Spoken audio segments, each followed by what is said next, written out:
भक्तों को देता है, तो भक्ति के उस मुकाम को प्राप्त करने के लिए हमें कैसे गुजरना होगा, किस लगन से बढ़ना होगा,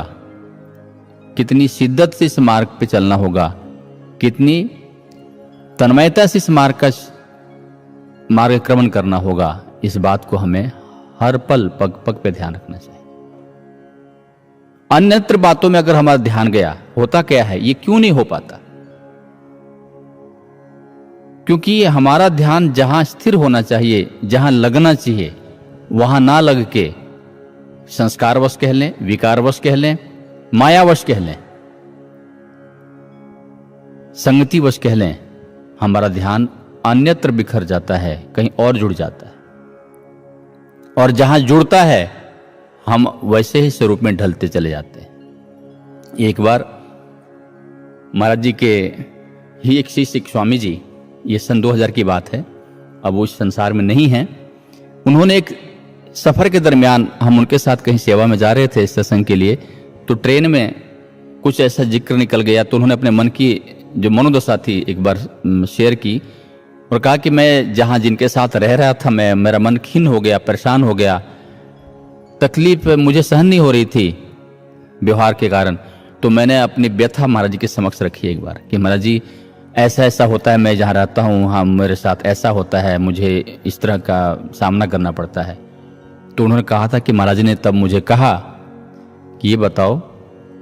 भगवान शिव के पास कौन रहते हैं? तो कह रहे हैं वो कि मैंने स्वयं कहा कि महाराज जी भगवान शिव के पास तो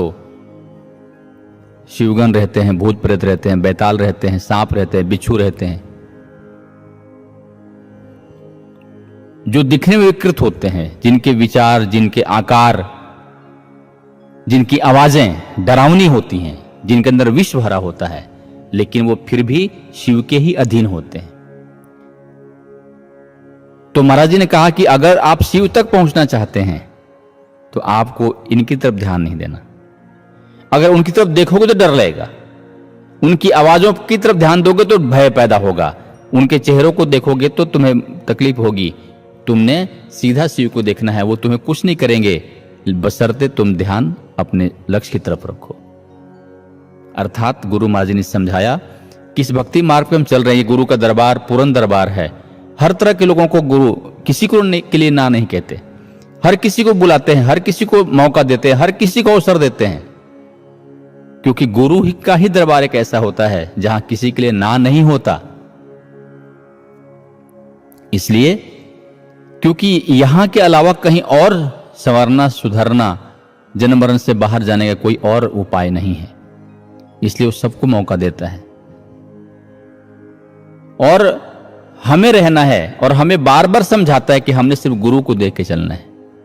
गुरु पे ध्यान केंद्रित करना है। और गुरु पे ध्यान केंद्रित करें तो ना तो हमारा किसी से आसक्ति होती है, तो आसक्ति बस चिंतन में नहीं होगा, ना हमारा किसी से वैर होता है, ना वैर बस हमारे मन में किसी के प्रति उद्वेग पैदा होगा, ना हमें किसी से भय होगा जिसके भय से प्रेरित होकर हम किसी गुरु से हटके उसके चिंतन में अपना समय लगाएंगे।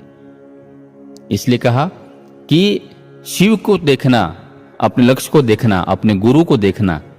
अपने गुरु के मन के चरणों से मन को जोड़ना, इसलिए हम सब के लिए अवसर है, हम सब के लिए मौका है जो बड़ी मुश्किल से प्राप्त होता है और आज गुरुदेव की अनंत कृपा से हमें प्राप्त हुआ है। तो हमें गुरु चरणों में प्राप्त इस अवसर का लाभ उठाते हुए अपने जीवन को धन्य करते चलना है। इन्हीं विचारों को